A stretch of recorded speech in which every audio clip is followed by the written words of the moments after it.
minhas amigas, mas minhas amigas hoje, né, meus amigos também, de observar ali, mas não é.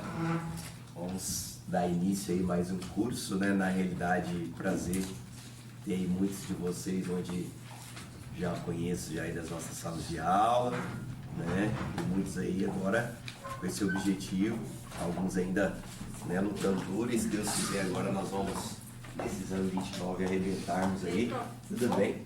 Na aprovação, né, galera? É um exame que eu acho que vai trazer alguns ponderamentos diferenciados, né? É um exame que espero eu que nós tenhamos umas questões mais tranquilas que do exame passado em alguns pontos, né? Principalmente de ética e direito do consumidor. E pelo que eu estou vendo, acho que essa prova vai ser bem light, sim, pelo que nós estamos observando, assim, de algumas, né, vamos dizer assim, reuniões que estamos tendo lá na OAB também, né, claro que a gente não tem nem influência nenhuma na prova e não temos acesso à prova, é claro, ela corre em sigilo, ela vem lacrada, mas acredito eu que nós tenhamos aí uma tranquilidade maior aí nessa próxima prova, né, em relação, por exemplo, até os níveis de questões, né, e essa adaptação que a gente todas as vezes passa também na primeira fase, né? De questões às vezes fora do comum, ou questões muitas vezes que a gente fala que esse negócio está fazendo na minha prova, né? Então eu acho que dessa vez nós vamos ter aí, certo, pessoal, temas aí mais tranquilos e com certeza, acredito eu, galera, os temas que a gente sempre trabalha, né? Que a gente tem mais influência, são aqueles temas que sempre eles batem e voltam, certo? Sendo cobrados na primeira fase, né? Que é a questão estrutural, que é a questão, né, que sempre não deixa de ser trabalhada, que é a questão de sanções administrativas, que é a questão de incompatibilidades e impedimentos, né? Dessa última vez nós tivemos questões, né, trabalhando um pouquinho sobre espécies de honorários com influência na nova espécie que nós estamos tendo aí, né, dos honorários assistenciais. A gente vai ter alguns comentários à frente também, mas a OAB ela nunca deixa de estar frisando esses pontos principais que nós temos dentro do nosso estatuto, do próprio Código de Ética e também, né, pessoal, do nosso regulamento geral. Então a gente sempre dá esse pontapé inicial, frisando conteúdos, né, começando com o dos primordiais, né, onde nós falamos sobre a estruturação organizacional, né, a composição de câmaras, poderes atribuídos a cada uma delas, hoje estabelecida e dando início pelo nosso Conselho Federal desde o artigo, né, 51 e seguintes, né? Ele dá esse pontapé inicial trazendo as características primordiais existentes em cada uma, né, desses órgãos hoje que nós temos, começando desde o maior, que está lá em Brasília, e ele finalizando, né, pessoal, aí muitas vezes nos interiores de estado dos nossos municípios. Então a gente vai trabalhar um pouquinho toda essa estrutura organizacional, para quem já viu na faculdade, ou para quem já tem a oportunidade de estar acompanhando com a gente aí, né, nos cursinhos passados, mas para que a gente, o que, pessoal, consiga assimilar e integrar novamente todas as informações, porque temos grandes chances de ela ser repetida agora, né, pessoal, nessas próximas provas, principalmente no exame 29. E nós começamos a falar um pouquinho a questão estrutural, pessoal, né, repercutindo, trabalhando com vocês um pouquinho, como que ela é composta. E a gente começou a trabalhar com vocês, pessoal, aquela composição bastante tranquila que muitas pessoas, né, já encontram nos resuminhos do caderno, né, e muitas vezes no material que a gente acaba pré-disponibilizando para vocês aí como material de apoio, que é estabelecer toda a estrutura organizacional que hoje a OAB nos dá, né? Ela começa, como nós já trabalhamos, pelo Conselho Federal, nós vamos encontrar também o nosso Conselho Seccional. Vamos encontrar aqui, pessoal, a nossa caixa de assistência de advogados e dentro desses conselhos seccionais, que vai auxiliar no trabalho de cada estado, nós vamos ter o que, pessoal? As nossas subseções. Esta é uma estrutura organizacional bastante simples, que muitas vezes também é suscitada, é cobrada em moldes de questões em primeira fase, e o aluno sente um pouquinho de dificuldade, às vezes, para chegar a um resultado positivo, para atingir o gabarito da questão. Então, por isso nós vamos trabalhar alguns pontos, né, pessoal, exatos de cada uma dessas estruturas organizacionais, para que a gente tenha a oportunidade, o quê, pessoal, né, de atingir a nossa meta, que é gabaritar essas 8 questões que, se Deus quiser, nós vamos acertar em ética geral e profissional. É claro que quando nós falamos, pessoal, dessa estrutura organizacional, é sempre bom nós ficarmos atentos a alguns detalhes bastante simples, né? Que passa e vira a OAB acaba nos cobrando. E muitas vezes nós carregamos algumas informações um pouquinho equivocadas da própria Ordem dos Advogados do Brasil. E sempre quando nós falamos em estrutura organizacional, a gente acaba também, pessoal, né, tocando em um assunto bastante importante, que é a própria natureza jurídica da OAB. Porque muitas vezes nós deparamos com alguns apontamentos que geram divergências, ou muitas vezes escutando reportagens ou fazendo a leitura de alguns artigos. O que é importante nós assimilarmos e carregarmos para as nossas provas, principalmente agora para o exame 29, galera, é a natureza jurídica da ordem, que hoje se encontra estabelecida a partir do artigo 44 da Lei 8906, que é o nosso Estatuto da OAB. Por que nós falamos isso, pessoal? Porque em vários pontos nós já debatemos esta natureza jurídica. E algumas questões que já foram cobradas em provas bastante antigas da ordem e nunca mais foram mencionadas, elas sempre gostavam de cutucar o aluno, cutucar ali o bacharel em relação a essa natureza. E trazia sempre aquela primeira definição que muitos de vocês já carregaram desde a faculdade, que era atribuir a natureza jurídica da ordem como uma autarquia federal.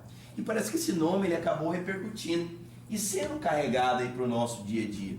Aí quando vinha a prova, ou quando vinha, né, um artigo trabalhando algumas circunstâncias sobre a OAB, nós já fixávamos a OAB como, né, pessoal, uma autarquia federal. Hoje, pessoal, nós temos que tomar um pouquinho de cuidado nesse sentido. Muitas vezes a questão ela pode trabalhar alternativas, onde ela traga a autarquia federal, mas outras alternativas trabalhando com as conceituações inovadoras, hoje previstas a partir do próprio Estatuto da OAB. Que é falarmos, pessoal, uma definição inovadora da OAB, uma definição, uma natureza jurídica diferenciada. Hoje nós colocamos a OAB como uma instituição sui generis, né? Uma instituição, pessoal, de único sentido. Nós não encontramos nenhuma instituição no Brasil que equipara-se à Ordem dos Advogados. Por isso que hoje, pessoal, eu peço para que vocês tomem um pouquinho de cuidado com questões que possam vir o quê? A ser elucidadas nesse sentido. E elas podem estar influenciadas com alternativas que vão querer te induzir a erro. Então prestem bastante atenção e foquem hoje no que o Estatuto nos traz, onde a natureza jurídica da OAB é considerada o quê? Como uma instituição sui generis, com personalidade jurídica própria, da forma federativa.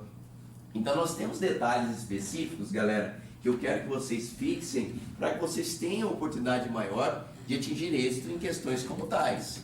Uma instituição sui generis com personalidade jurídica própria na forma federativa. Quando nós destacamos, pessoal, né, a palavrinha autarquia federal, nós temos que tomar um pouquinho de cuidado, porque se eu falo em autarquia, pessoal, nós falamos, né, em uma vinculação com a administração pública, seja de forma direta ou indireta. E aqui nós temos o que? Uma excepcionalidade, porque a OAB ela não tem vinculação, pessoal, nem de forma direta, nem mesmo de forma indireta. Isso já foram debates que nós tivemos junto à ordem, pessoal, começando lá desde 2006, onde os membros da OAB à época tinham o intuito o quê, pessoal? De conseguir juridicamente a estabilidade em virtude dos cargos que eles possuíam. Por quê? Eles entendiam que se a OAB era uma autarquia federal ligada à administração direta ou indireta, ou seja, ligada à administração pública, eles deveriam ser considerados o quê, pessoal, né? Funcionários públicos. E eles reivindicaram, e teve uma grande discussão à época, onde eles queriam esta estabilidade. E isso, à época, nós tivemos o quê, pessoal? Uma ADI que deu, né, por água abaixo, nesse sentido, para aqueles que integravam a OAB, onde nós tivemos a aplicabilidade, pessoal, né, da OAB, não como uma autarquia federal em si, mas como uma instituição sui generis. Então, os cargos hoje que integram a OAB, pessoal, não fazem parte de cargos públicos quanto à sua definição. E por isso nós não temos critérios de estabilidade. Porque senão seria bem, né? Todo mundo queria ter um cargozinho lá na OAB, para ter a sua estabilidade, né? E quem sabe ter futuras remunerações. Então hoje nós temos essa definição básica existente, deixando um pouquinho de lado a conhecida e famosa autarquia federal, para impormos uma instituição sui generis com personalidade jurídica própria na forma federativa. E esses apontamentos, pessoal, vieram a repercutir também em outras espécies de questões em provas passadas. Aí eu digo provas bastante antigas, provas de 2013, provas de 2011, né? Bem próximo à unificação que nós tivemos em 2010, onde eles travaram um pouquinho esses conteúdos e não vieram a cobrar novamente nas provas mais novas. Então, às vezes, podem ser conteúdos que possam vir a ser frisados agora nesse exame 29, porque a OAB tem muito disso, né? Ela bate numa tecla, finaliza, espera um tempo, volta novamente naquela tecla, finaliza, volta de novo, e são temas que já há um bom tempo não são cobrados. A outra sistêmica que hoje nós encontramos também, pessoal, é de nós observarmos o critério tributário. Eu sempre falo e sempre gosto de trazer na primeira aula, porque quando caem questões relacionadas, ou quando eles trabalham esse critério de natureza da OAB, eles podem trazer influência quanto ao conhecimento em relação ao que, pessoal? Isenções ou imunidades que a OAB possa vir a ter. Hoje, nós temos que ficar bastante atentos, pessoal, que a OAB, nós iremos trabalhar quanto à circunstância de imunidades. A OAB, ela não possui isenção, tá? Esse ponto é bastante importante, provavelmente a professora Lígia, né, vai trabalhar isso com vocês um pouquinho de direito tributário, porque na prática, muitas vezes, nós sentimos dificuldade no dia da prova. Isenção, pessoal, nós precisamos de lei infraconstitucional para que ela haja. Já a imunidade não, é uma previsão que de plano eu tenho o quê, pessoal, né? Constitucionalmente, eu tenho uma previsão na Constituição Federal para que ela haja. Então, quando nós falarmos de OAB, o que eu quero que vocês fixem? Que a OAB, galera, ela possui uma imunidade tributária total, uma imunidade tributária total em relação às suas rendas, bens e serviços. Uma imunidade tributária total em relação às suas rendas, bens e serviços.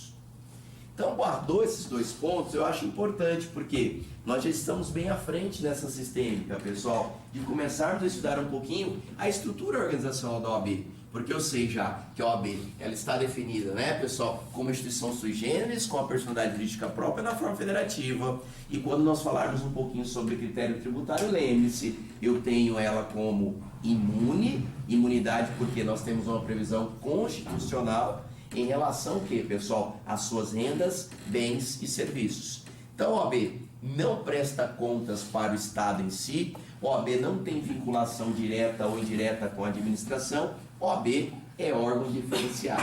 Então, carreguem essa ideia para o dia da prova, que a OAB é um órgão diferenciado para que você não venha cair nessas pegadinhas, como questões antigas já suscitaram de vocês. Beleza, professor. Olhando desse lado, olhando essa vertente e observando essas características bastante tranquilas que nós temos, é a hora de nós estudarmos um pouquinho dessa estrutura organizacional e começarmos, pessoal, a vermos ou a revermos, né, características próprias que cada um desses órgãos pode vir a cobrar de vocês no dia da prova. E nós sabemos, pessoal, que essa estrutura ela vai iniciar lá no Conselho Federal e ela vai finalizar aqui nos nossos municípios por meio das nossas subseções. Então é claro, pessoal, que quando nós abrimos lá o nosso estatuto, né, nossa Lei 8906, tem desculpa a palavra, tem uma porrada de coisas que às vezes fica meio perdido. É muitas características, são muitas conceituações. Então a gente tem a observância sempre de buscar alguns pontos principais para facilitar a nossa vida e muitas vezes esses pontos são cobrados aí na nossa primeira fase.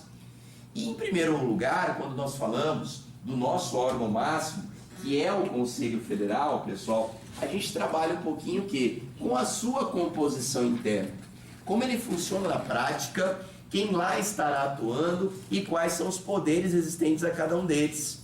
E por incrível que pareça, passa a prova, vem prova, eles vêm nos cutucando nos mesmos assuntos, né? perguntando um pouquinho de poder, de presidente, de ex-presidente, ou trazendo alguma influência nesse sentido, e a gente acaba misturando um pouquinho também esses conteúdos.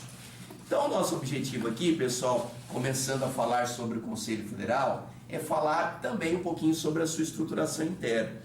É claro que esse Conselho Federal, pessoal, como órgão máximo da OAB, ele vai estar o quê, né? Com as nossas autoridades máximas lá presentes também. Lá no Conselho Federal da OAB, hoje localizado em Brasília, galera, nós iremos ter lá presentes os nossos conselheiros federais.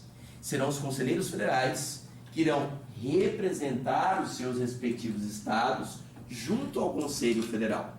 E é importante, pessoal, nós estabelecermos algumas regrinhas hoje previstas dentro do nosso estatuto, porque às vezes há influência de questões nesse sentido, porque eu deixo de observar como esses conselheiros federais saem do estado, para que eles venham a contribuir conosco lá em Brasília e para que façam parte, para que integrem o Conselho Federal. Cada estado hoje, pessoal, possui o que nós chamamos de conselho seccional. Cada conselho seccional, ou seja, cada estado, ele vai possuir o quê? Uma diretoria, uma composição estrutural para que ele administre a OAB do seu estado. E cada estado, pessoal, ele terá uma composição onde eu sempre terei 3 conselheiros federais. Então, a cada estado hoje que eu vá, eu encontrarei um conselho seccional da OAB e, consequentemente, dentro desse conselho, eu vou encontrar o que, pessoal? 3 conselheiros federais. Então, por isso que nós dizemos que esses conselheiros federais que nos representam em Brasília, que representam o seu estado, galera, eles saem de cada conselho seccional. Já tivemos pegadinhas em primeira fase, onde traz afirmativas que esse conselheiro federal é indicado em Brasília, ou é indicado diretamente no Conselho Federal. Fake, pessoal, falso. Esses conselheiros, eles surgem o quê? De cada estado, onde eles irão passar por uma eleição, que a gente irá falar um pouquinho à frente com vocês, e posteriormente ele tomará posse como conselheiro federal e representará o seu estado.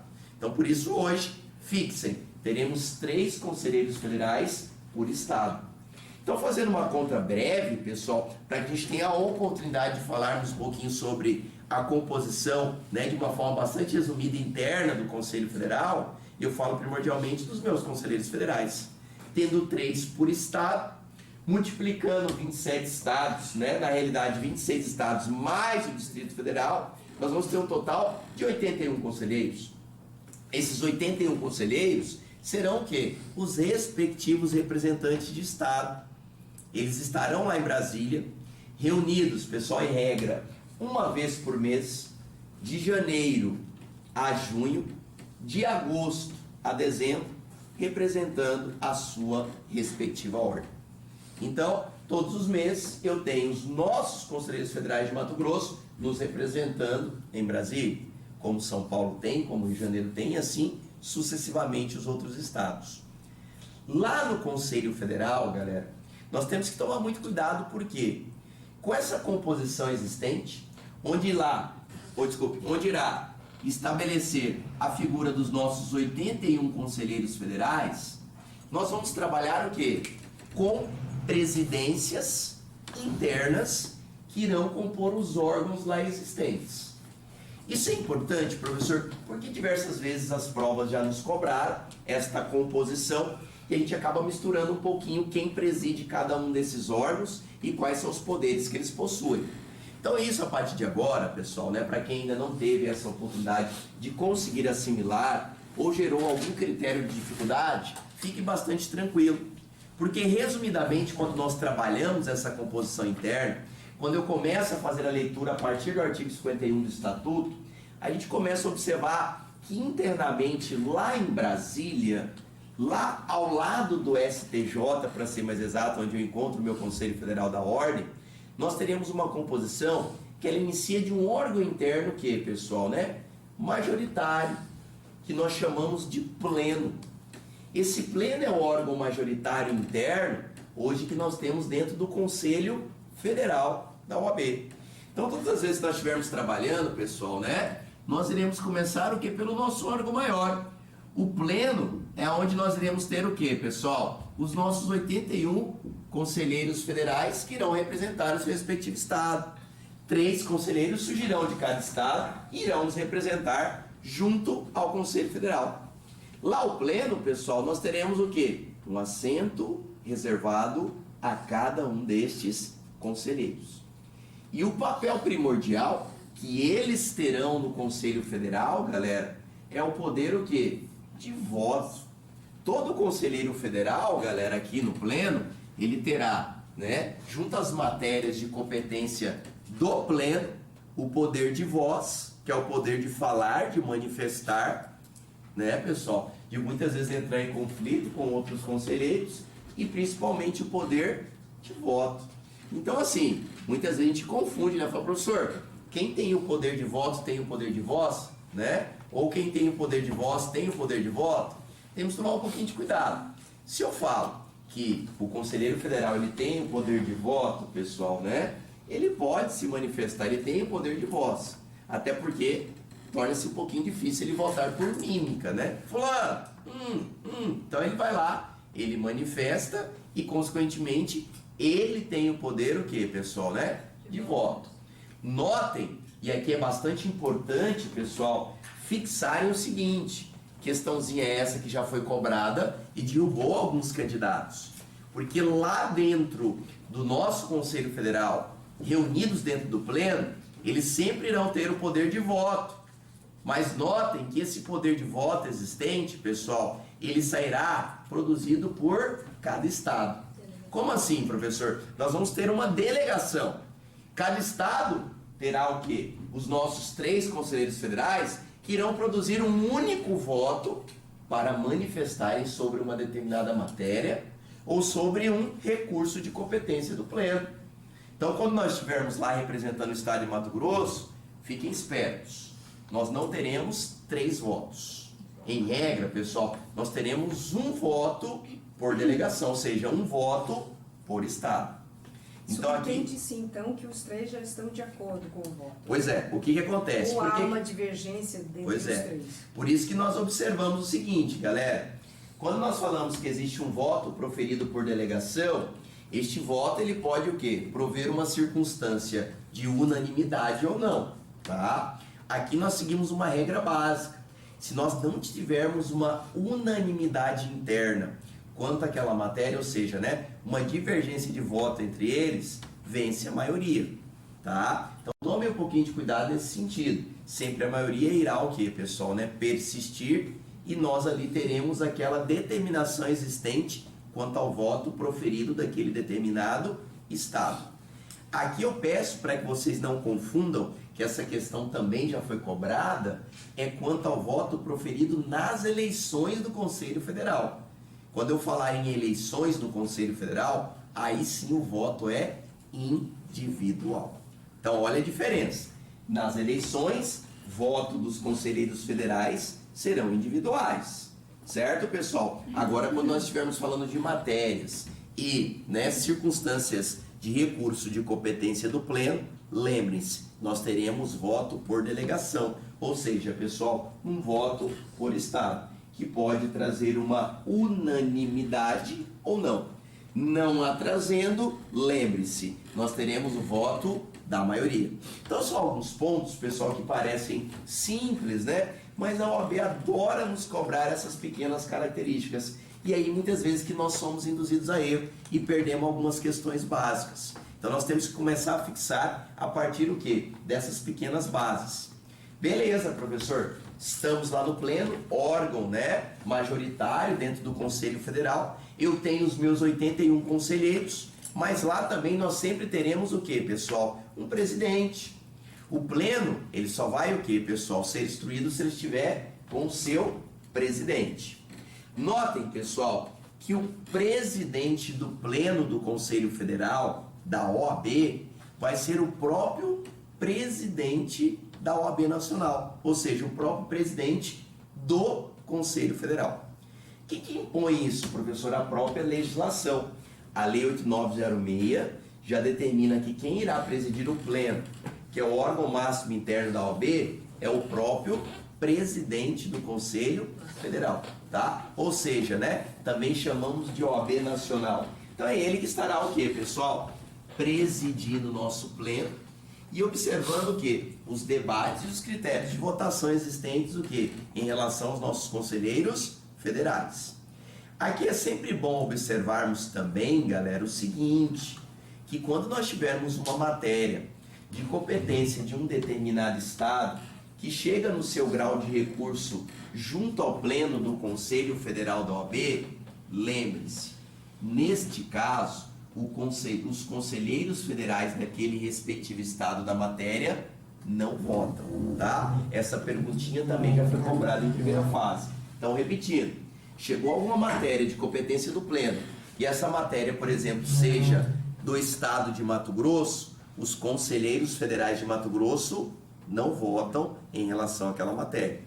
Então nós começamos a observar, galera, que há a possibilidade, em virtude de alguns critérios de suspeição de aplicação de votação de algum desses determinados membros, onde aquela matéria pode ter um empate quanto ao voto que possa vir a ser proferido por estes estados.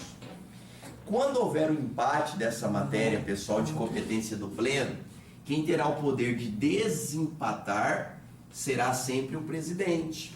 Como já tivemos aí em algumas provinhas passadas, perguntando um pouquinho sobre esse poder. Poder é atribuído ao presidente para desempatar uma matéria de competência do pleno que foi votada. Esse poder, pessoal, de voto atribuído ao presidente, nós temos o que, né? Uma nomenclatura especial. Este voto que hoje o presidente profere num critério de desempate de matéria é chamado de voto de qualidade. Eu lembro que eu brinquei um pouquinho com alguns alunos, falando para que ele não guarde aquela palavrinha de sabão em pó, né? Tal de Minerva. Aqui nós não chamamos de voto Minerva, né? Nós chamamos de voto de qualidade. Então o presidente estará presente, né, pessoal, por ser presidente do pleno, e ele vai manifestar o seu voto quando houver o quê? Um empate. Tendo empate, pessoal, ele manifesta por meio do seu voto de qualidade, tá? Então não confundam, não é voto Minerva. Hoje a nomenclatura estabelecida na Lei 8906 é de voto de qualidade, proferido em caso que haja o empate sobre a matéria de competência do pleno, que é de poder do presidente desempatar. Aqui, pessoal, eu peço também que vocês tomem bastante cuidado, fiquem bastante atentos, que esses cargos que aqui nós começamos a trabalhar, que são cargos advindos de eleições, não possuirão remunerações. Então aqui o presidente não vai possuir remuneração, como nenhum desses 81 conselheiros federais que lá estão presentes. Várias vezes a primeira fase da OAB traz essas afirmativas e a gente acaba caindo nelas. Fala, poxa, professor, o cara vai estar lá 3 anos nos representando sem ganhar nada. Perfeito. Nós não teremos nenhum critério de jeton, nenhum critério remuneratório atribuído a essas figurinhas, tá? Então eles vão estar lá, eu sempre brinco, por amor e paixão ao OAB. Não tem salário, não possuirão nenhuma espécie de remuneração. O que nós trabalhamos na prática é o seguinte: critérios de deslocamento, estadias, é claro, pessoal, né? A OAB vai suprir, vai atribuir isso a eles. Mas critérios remuneratórios, pessoal, salariais, não existe nenhum. Até porque isso é terminantemente proibido pela nossa legislação federal. Tá? Então tomem bastante cuidado nessas pegadinhas que possam vir o quê, pessoal? A serem cobradas aí no exame 29. Beleza, professor. Estamos lá então no pleno. Já fixamos aqui que no pleno eu tenho o nosso presidente, que é o próprio presidente do Conselho Federal, e ele tem o quê? O poder do voto de desempate, que é o voto que nós chamamos de voto de qualidade, onde nós tenhamos a possibilidade de empate em uma matéria ou um grau de recurso inerente ao pleno. Até aí, perfeito, porque nós já conseguimos fixar diversas características existentes de competência do pleno do Conselho Federal. Além do nosso presidente e também, pessoal, dos nossos conselheiros federais existentes no pleno, nós também encontraremos uma figurinha rara, né? Rara no bom sentido, porque em diversas provas, e há 3 provas atrás, foi cobrado de vocês na primeira fase. uma questão que deu uma repercussão gigantesca, porque ela não estava bem clara. E muitas pessoas fizeram essa prova e ficou pé da vida. Por quê, pessoal? Era uma questão que, ao meu ver, deveria ser anulada. Que foi a questão trabalhando o quê, pessoal? O poder atribuído aos famosos ex-presidentes da OAB, né? Então, professor, eu posso então ter ex-presidentes do Conselho Federal? Perfeito. E passe e vira, eles estão cutucando esse bendito ex-presidente, né? Há 4 provas atrás, nós tivemos essa cobrança lá. Só que, poxa, me desculpe o palavreado, foi muita sacanagem a questão, porque a questão não trazia todas as características necessárias. Primeiro, ela não trabalhou em período de ano, né? Foi muito injusto com o aluno. Até porque nós temos que trazer o período pessoal de ano para sabermos qual é o poder atribuído a esses ex-presidentes. Porque existe uma diferença. E essa diferença, né, pessoal, foi trazida como resposta nessa prova da OAB, falando o seguinte, que como não tinha data, você deveria subentender que a prova ela tinha se desenvolvido a partir de 94. Legal, né? Agora eu tenho que subentender uma prova objetiva, né? Então está quase transformando uma segunda fase, né? Que eu vou ter que ler, interpretar e trazer uma resposta, porque não tem lá nenhuma definição. Então hoje, pessoal, o que a gente vai ficar bastante atento? E é uma dica porque nós tivemos esse respaldo como espelho dos recursos que foram o quê, pessoal, né? Feitos pelos nossos ex-alunos à época. Quando nós não tivermos uma data e tivermos questões trabalhando com ex-presidentes, qual que é a leitura que nós queremos que vocês façam no dia da prova? Leia essa prova como se ela fosse elaborada a partir de 94. Por que a partir de 94, professor? Que é o ano do nosso estatuto, da nossa lei federal, tá? Então vamos pecar por excesso. Já que a OAB, em provas passadas, já nos deu essa orientação, se nós precisarmos de recurso vai ser mais fácil, nós vamos fundamentar na própria fundamentação que ela nos orientou. Agora anotem, por que nós trabalhamos, pessoal, essa circunstância quando eu falo em ex-presidente? Primeiro, ex-presidente, pessoal, quando nós falarmos do nosso estatuto, que é 94, Lei 8906, notem que ele traz uma regrinha básica. Os ex-presidentes terão assento reservado nas sessões do pleno, mas somente com poder de voz. Então beleza, professor, se não tem nenhuma data na minha prova, top. Eu vou ler como essa prova veio a ser elaborada a partir do meu estatuto, e a partir do meu estatuto, o ex-presidente vai estar lá sentado no seu banquinho, que ele tem esse assento por lei, e ele só tem o poder de voz, tá? Então, pessoal, aqui é importante nós fixarmos isso. Era esse o entendimento que essa provinha queria na época, que foi espelho de resposta trazido no bom sentido contra os recursos que foram ingressados contra a questão. Porque a questão não atribuiu o período de participação do ex-presidente que ela mencionou. Então o aluno ficou ali meio que perdido e falou, poxa, e agora? Quem foi nesse raciocínio acabou matando a questão, ou seja, acertando.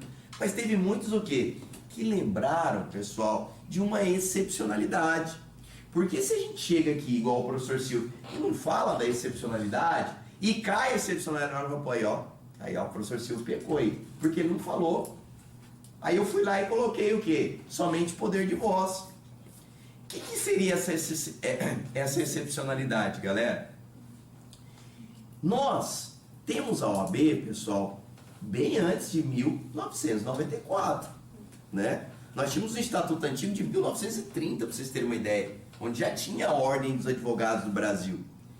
E eu tive o quê, pessoal? Presidentes de Conselho Federal anteriores a essa data, anteriores a 94. E aí é a grande circunstância que nós batíamos. Qual era o poder atribuído a estes ex-presidentes? Ou seja, ex-presidentes anteriores ao ano de 94. Hoje nós trabalhamos da seguinte circunstância. Os ex-presidentes anteriores ao nosso estatuto, que é 94, estes, pessoal, com mais experiências que possuem, eles terão, além do poder de voz, o poder de voto. Então, por isso nós ficamos o quê, pessoal, né?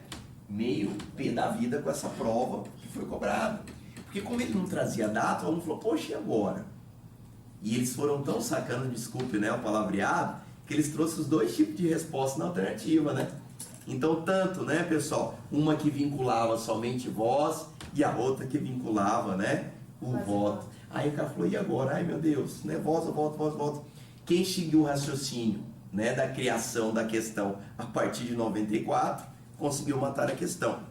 Quem lembrou, né, de circunstâncias a mais, que eram os ex-presidentes anteriores, ficou aí, né, a cabeça ficou desse tamanho. E aí teve alguns alunos que infelizmente perderam a questão nesse sentido. Então recorremos, né, muitos alunos recorreram, mas infelizmente foi esse respaldo que nós tivemos. Achei um absurdo, achei que foi uma questão mal elaborada, nós necessitávamos o que, pessoal? Ter esse ano. Muito mais tranquilo, não traria nenhum tipo de recurso, indicaria para o aluno. Ah, mas você tem que entender que o Estatuto é de 94, então consequentemente a prova veio a ser elaborada a partir de 94. Mas peraí, se fosse assim, né, nós não trazíamos menções a ex-presidentes anteriores. Então quer dizer que os ex-presidentes anteriores já não têm mais valoração? Na realidade eles possuem. Qualquer pessoal, né, doutrina hoje, ou livros, ou cursinhos, né, ou artigos que mencionem a responsabilidade e os poderes atribuídos a ex-presidentes, vocês vão verificar essa excepcionalidade. Então por isso que aqui nós a mencionamos. E é claro que por um lado ruim ou bom, a gente acaba também trazendo essas orientações que a própria OAB nos dá. Então fiquem atentos. Não tem data, vamos em regra fazer uma leitura daquela questão baseada na nossa lei de 94, tá? No nosso Estatuto da OAB, na lei 8906. Notem que então nós vamos fazer a primeira circunstância. Ex-presidentes de 94 à frente, ou seja, os presidentes novos, lembre-se, somente poder de voz. Os ex-presidentes antigos, galera, ou seja, anteriores a 94, anteriores à nossa legislação, ele terá o poder de voz e voto, tá? Porque lá vai que cai alguma questão e traga data, né? Porque como nós cutucamos bastante eles lá em relação à data, eles podem trazer uma, né, pessoal, nova questão trabalhando nesse sentido. Então vamos fixar pleno. Eu vou ter o presidente, eu vou ter os conselheiros federais e eu vou ter o que, pessoal? O assento reservado aos ex-presidentes. Sejam eles, né, pessoal, anteriores ou posteriores a 94, tá? Anteriores, pessoal, os mais antigos, né, até brincamos, são os velhinhos. Lembre-se, né, vovô mais velhinho tem experiência, então ele vota e fala, então é voz e voto. Aqueles mais novinhos, lembre dos adolescentes, falam muito, né, pessoal, mas não mandam nada. Então os novinhos somente falam, os velhinhos, além de falarem, eles votam. Então eu tenho duas qualificações atribuídas aos ex-presidentes. E não para por aí. Por quê, professor? Esses ex-presidentes, eles também possuem o quê? Uma nomenclatura própria. E o OAB, do jeito que é sacana, às vezes ele pode não falar ex-presidente, porque fala ex-presidente, parece que já vem na nossa cabeça, né? Velhinho, novinho, voto, voz. E se ele falar para você assim, ó, membro honorável vitalício? Você fala, cara, o que é isso? Pessoal, um membro honorável vitalício, leia-se os nossos ex-presidentes, tá? Então tá um pouquinho com essa nomenclatura diferenciada, que muitas vezes ela pode ser suscitada de vocês, né? E vocês caírem nessa pegadinha. Então o nosso ex-presidente também pode ser chamado de membro honorável vitalício, tá, galera? Aquela medalha Rui Barbosa, nós vamos falar um pouquinho, daqui a pouquinho sobre ela. Galera, notem então que nós temos estas figurinhas raras, né? Estas entidades, vamos dizer assim, compondo o nosso pleno do Conselho Federal da OAB, tá? Cada uma com os seus respectivos poderes. Então o que eu quero que vocês fixem, pessoal? Chegou lá na prova da OAB, teve dificuldade, por exemplo, em voz e voto? Primordialmente, nós temos que fixar quem vota, porque se fixar quem vota, qualquer outra autoridade que caia na prova, ele só fala, é só voz. Não interessa quem estiver lá. Professor, eu não sei quem está lá. Mas se não for o presidente, conselheiro federal e um ex-presidente anterior a 94, galera, o resto só fala. O resto só tem voz. Então, às vezes você está lá perdido na prova E ele traz lá, por exemplo, em relação ao Conselho Federal da OAB, marque a alternativa correta. Eles têm essa mania de trazer isso, né? Aí pega aquela questão aberta, alternativa A. Aí ele fala assim para você: o presidente nacional da Associação dos Advogados, né, terá o poder de voz e voto nas sessões do pleno. Isso não ferrou. O professor nem mencionou o tal desse, né, desse presidente. Galera, aí você vai fazer assim: quem que tem poder de voz e voto? Professor, não sei quem que é esse presidente, mas eu lembro que só tem 3 figurinhas lá na OAB, Conselho Federal, que votam, que é o próprio presidente do Conselho, que é os conselheiros federais e que é o ex-presidente anterior a 94. Ah, professor, ele não falou sobre isso, então é excepcionalidade. Se é excepcionalidade, galera, eles só falam, tá? Então nós vamos trabalhar aqui um pouquinho algumas autoridades que também estarão presentes, que hoje são mencionadas pela Lei 8906 e que todas aqui, a partir de agora, que serão suscitadas pelo professor Silvio, todas só terão o poder de voz nas sessões do pleno, tá? Então a gente parece uma questão um pouco cansativa, monótona, repetitiva, mas galera, passe e vira está despencando essas características. Então por isso nós temos que assimilar lá para o dia da prova. Porque às vezes você vê aquela coisa mais difícil, ele não quer cobrar aquilo lá porque você vai estudar aquilo lá. Às vezes ele vai perguntar para vocês aqui: aquele que ganhou a medalha Rui Barbosa, fala, sei lá, medalha Rui Barbosa, né? Poder de voz e voto, nem sabia que o cara vota, nem sabia que ele ia lá e está lá na prova. Então por isso, pessoal, além de nós termos esses integrantes, que são os 3 que votam, o resto eu quero que você guarde somente poder de voz. O primeiro deles, pessoal, que também tem o seu assento lá no pleno, e ele não tem poder de voto, ele só fala, ele só tem poder de voz, mas ele tem o seu assento. Ele pode ir lá, sentar na sua cadeirinha de couro e participar da sessão. Quem são esses, professor? Os primeiros: os presidentes de conselhos seccionais. Então, pessoal, os presidentes de conselhos seccionais, eles possuem o seu assento reservado no pleno somente com poder de voz. Então, se nós tivermos em Mato Grosso, Leonardo Pio Campos, presidente do Conselho Seccional de Mato Grosso, ele tem o seu assento reservado lá no Conselho Federal. Pode sair daqui e ir em uma das sessões do pleno lá, galera, tá lá sua cadeirinha reservada. Mas ele só tem poder de voz. Então, se falar de presidente, ou seja, ou de participação de presidente de Conselho Seccional, lembre-se, galera, ele tem assento, mas só poder de voz, tá? 2, além do presidente de conselho, pessoal, nós também teremos uma outra autoridade lá, que é o presidente nacional do Instituto dos Advogados.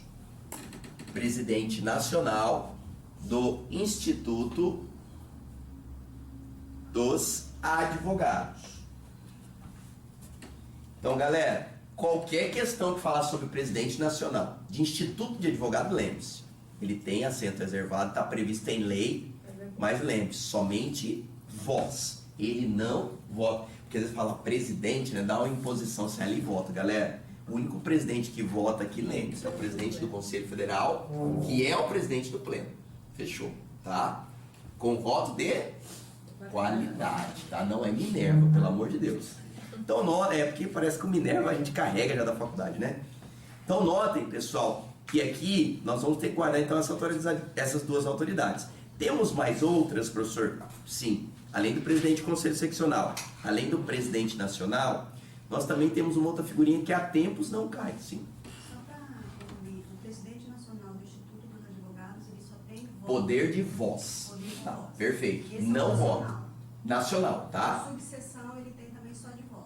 Perfeito. Nós vamos trabalhar essas circunstâncias, pessoal, de participação desses presidentes, né? Aí, é claro, o presidente de estado, por exemplo, hoje no estado de Mato Grosso nós temos o Instituto dos Advogados. Então, o presidente estadual, junto ao conselho seccional, ele também tem o seu assento no pleno, somente o que, pessoal? Com poder de voz, tá? A gente vai chegar lá e vai trabalhar também essa circunstância. Então, aqui, galera, fiquem bastante atentos. Eu tenho, então, o presidente nacional, eu tenho os presidentes de conselhos seccionais E eu vou ter também, pessoal, uma outra autoridade, que é o coordenador nacional. Essa faz tempo que não cai. Esse nome ele é um pouquinho diferenciado, né? E às vezes ele pode ser cobrado de vocês. O coordenador nacional das caixas de assistência dos advogados. Ó, professor, o cara vai lá bem longe, hein? Perguntar para mim de coordenador nacional das caixas de assistência de advogados. Perfeito. Então, repetindo, galera, o coordenador nacional das caixas de assistência de advogados tem assento reservado nas sessões do pleno somente com poder de voz. Então qualquer um, professor, que não seja aqueles ali, só Perfeito. Então caiu qualquer um deles, galera, é voz. Né? Chegou lá, decorou os 3, tem voto, o resto. Por isso já falo para o aluno, não lembrou, guarda os que têm poder de voto. Porque o resto só fala, só vai lá para criticar. É claro, pessoal, que muitas vezes ele pode impor alguma outra autoridade que não tem assento ou que não participa, e às vezes também pode nos induzir a erro. Mas num critério básico, é claro, guardou os que votam, o resto só vai falar. Os que votam são só os 3 que nós trabalhamos. Aqui, então eu tenho também o coordenador nacional. Esse coordenador nacional, galera, ele é o que, né? Escolhido dentre todos os presidentes de caixa. Então, como cada estado, dentro do seu conselho seccional, nós vamos estudar que existe uma caixa de assistência e cada caixa de assistência possui uma diretoria. E cada diretoria possui um presidente. Então, eles se reúnem e desta reunião existente entre todos os presidentes de caixa, eles designam um coordenador nacional. Então, este, galera, terá, né, a nossa representação, representará a caixa a nível nacional e ele tem o seu assento reservado junto às sessões do pleno, somente com poder de voz, tá? Eu só queria trazer um detalhe, pessoal, que deu um branco e retornou aqui na mentezinha do Silvio. Quanto ao presidente nacional do Instituto dos Advogados, eu peço só para que você guarde uma outra nomenclatura que ele também pode ser chamado, tá? Presidente de instituto, seja nacional, seja estadual, ele poderá ser chamado de membro honorável nato. Membro honorável nato. Tá? Então dá um pouquinho de cuidado. Lá vai que cara, da OAB eu desconfio de tudo, né? Lá vai, cai lá, só, pum, matei. Tá? Membro honorável nato. Só deixei entre parênteses só, eu lembrei agora pra gente não esquecer. Então não confunda. Vitalício, né, pessoal? Nós temos lá os ex-presidentes do Conselho Federal. Nato, presidente de instituto. Então, às vezes pode ficar uma questão de falando do presidente do instituto de estado, perfeito, ou presidente do instituto nacional, tá? Então, notem, pessoal, além de todas essas autoridades, para a gente fechar, ainda temos uma outra, né, que foi o que a doutora perguntou, que são as autoridades que são agraciados, ou seja, presenteados com a medalha Rui Barbosa. Tá, pessoal? Todos agraciados, né, ou presenteados, para ser mais bonito aí, né, com a medalha Rui Barbosa, também tem assento reservado nas sessões do pleno. A medalha Rui Barbosa, vamos trabalhar um pouquinho mais à frente com ela, pessoal, né? É uma honraria atribuída a grandes juristas, né? Pessoas com mega, ultra, blaster e notório conhecimento jurídico. Hoje, né, nós temos o Miguel Reale Júnior vivo, que foi presenteado com essa medalha. Nós temos também Sérgio Cavalieri Filho, né, hoje um grande, né, jurista, né, magistrado aposentado do Tribunal de Justiça do Rio de Janeiro, né, ex-presidente do Tribunal de Contas do Estado do Rio de Janeiro, né, pessoal, N obras escritas, e hoje já foi agraciado também com a medalha Rui Barbosa. Então, Sérgio Cavalieri Filho, Miguel Reale Júnior, hoje eles têm o quê, pessoal? Assento reservado nas sessões do pleno. Mas o poder que lá ele terá é somente poder de voz. Tá, pessoal? Então temos que fixar isso para que vocês não tenham nenhum tipo de problema. Então foi como a doutora disse ali também, professor, esqueceu de tudo, pelo menos fixem o quê? Aqueles que têm poder de voto.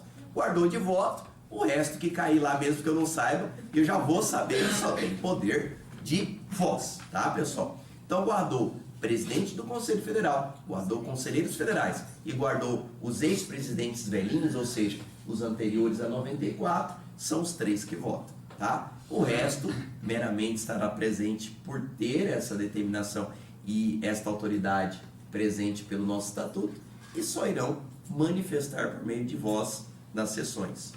Então aqui, pessoal, nós temos, né, o cumprimento do primeiro órgão interno dentro da composição do Conselho Federal. É muito, né, pessoal, monótono, mas são detalhes que eu não posso deixar de frisar com vocês, que passa e vira, a primeira fase da OAB está nos cobrando. Se nós pegarmos principalmente do ano de 2011 ao ano de 2013, galera, despencou muitas questões sobre composição estrutural. Então a minha visão é que nós tenhamos aí novamente um retorno desta parte estrutural para as próximas provas, que está pecando muito pouco, está caindo muito pouco. Então a tendência é que tenhamos o que, pessoal? Influência dessa estruturação nas próximas provas. Então fiquem bastante atentos, né, pessoal? Porque o critério de erro vai ser bem pouco em relação a vocês se nós tivermos questões relacionadas a esse tema. Além do pleno, pessoal, que nós trabalhamos aqui bastante rápido, nós temos também outras composições dentro do Conselho Federal. Então aqui nós começamos sempre, pessoal, do órgão máximo, do órgão, né, de ultra mega poder dentro do Conselho, iremos o que, pessoal? Caindo no bom sentido, trazendo outros órgãos que na composição interna estrutural está abaixo do pleno.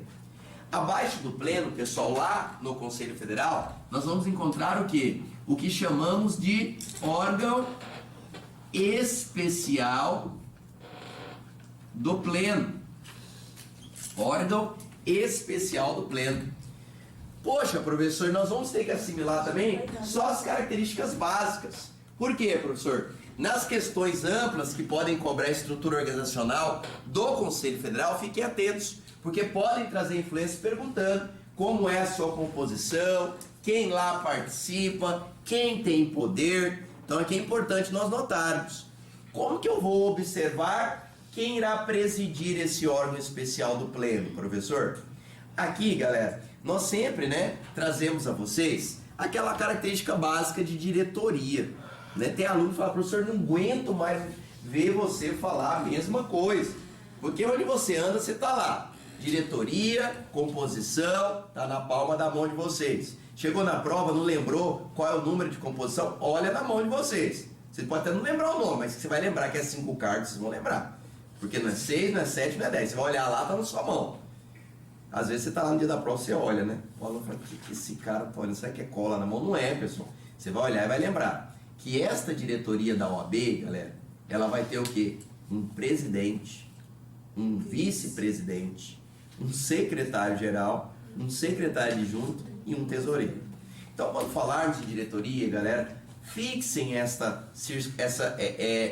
composição interna. Presidente, vice-presidente, secretário-geral, secretário adjunto e tesoureiro. Por quê? Se vocês fixarem essa ordem, galera, não tem como nós errarmos lá, caso, por exemplo, caia uma questão específica, perguntando, por exemplo, quem preside o órgão especial do pleno. Porque nós vamos usar o que, pessoal? A sequência de diretoria. Se eu comecei, pessoal, pelo pleno, e lá eu já indiquei a vocês que eu tenho o presidente do próprio Conselho Federal, eu vou descendo também na minha diretoria.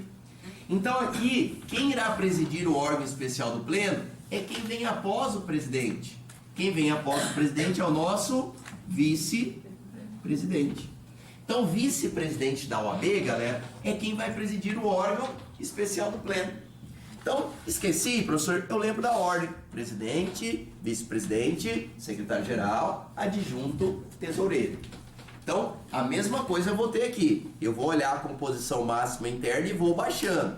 Eu tenho o pleno como composição máxima interna. Eu tenho o que, pessoal, né? O primeiro lá na minha ordem de diretoria, que é o próprio presidente do Conselho Federal.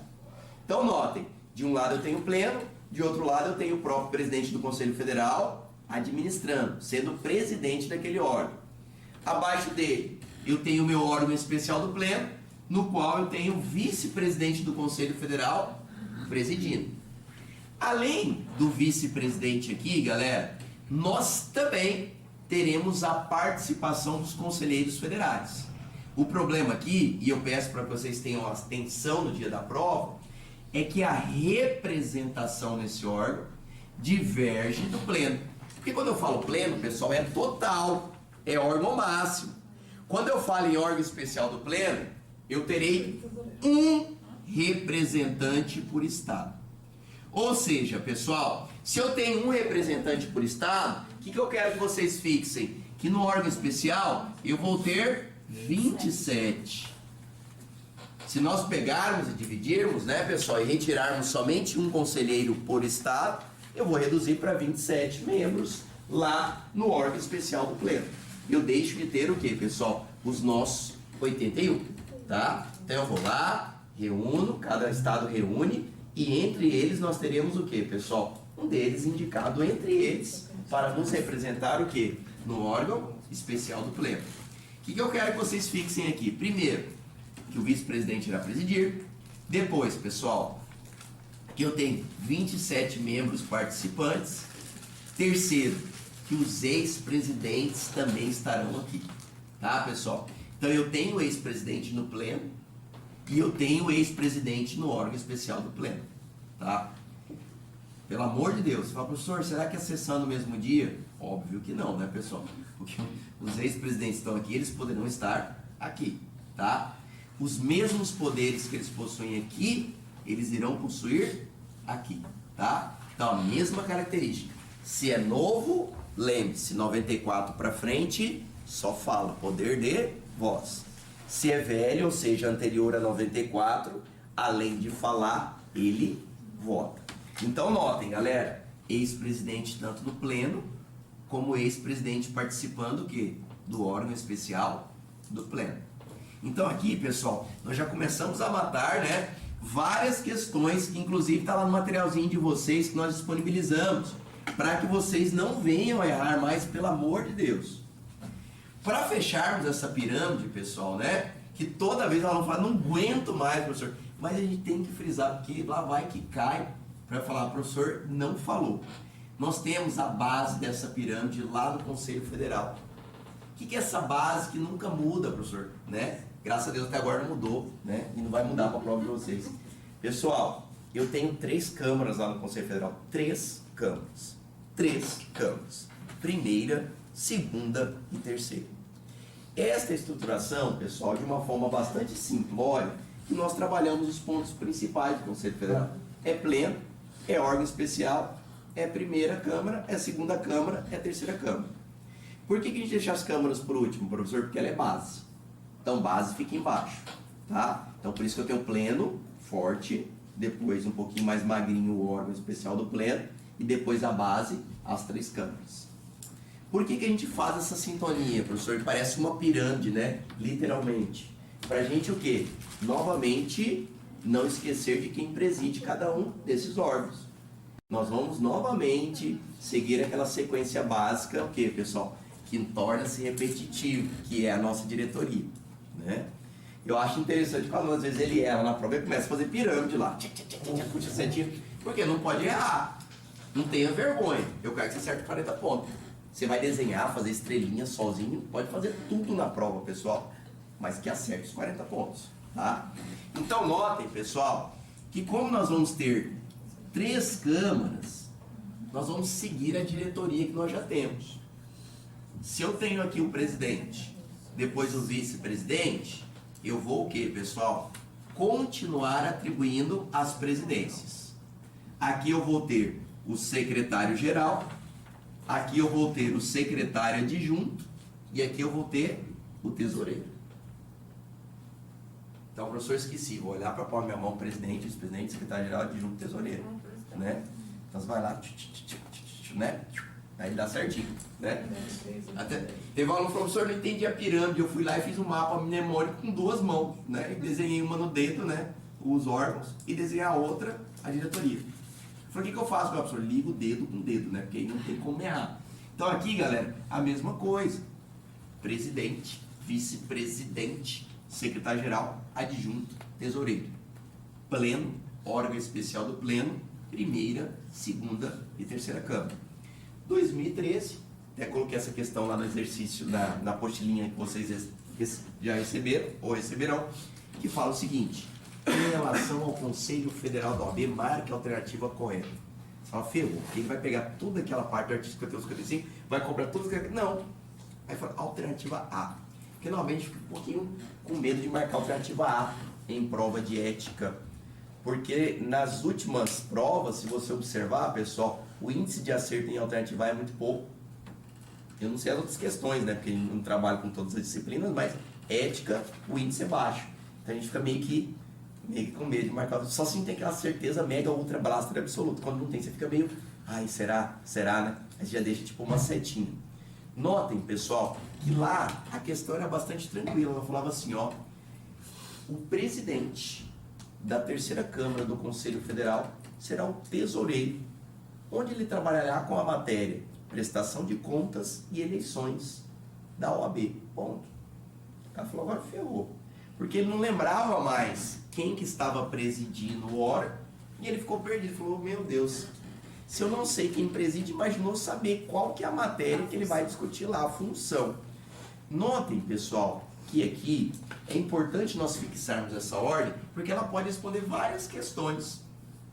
Às vezes, se você souber pelo menos quem preside o órgão, você consegue derrubar já a alternativa na hora, como tinha outros. Porque às vezes ele vai lá falar da terceira Câmara e pode colocar o secretário-geral, ou fala do pleno e coloca o vice-presidente.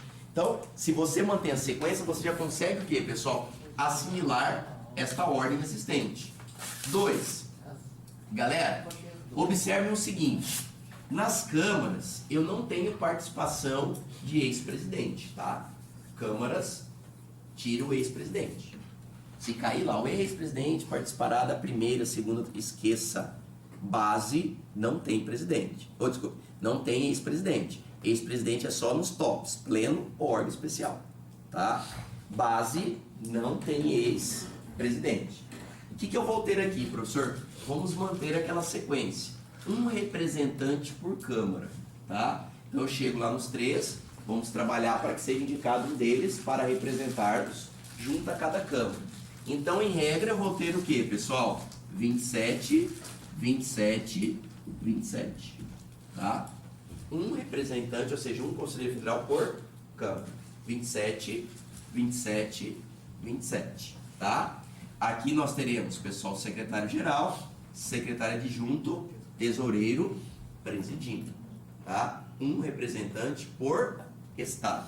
Um conselheiro federal em cada Câmara. Por isso, 27, 27, 27. 2.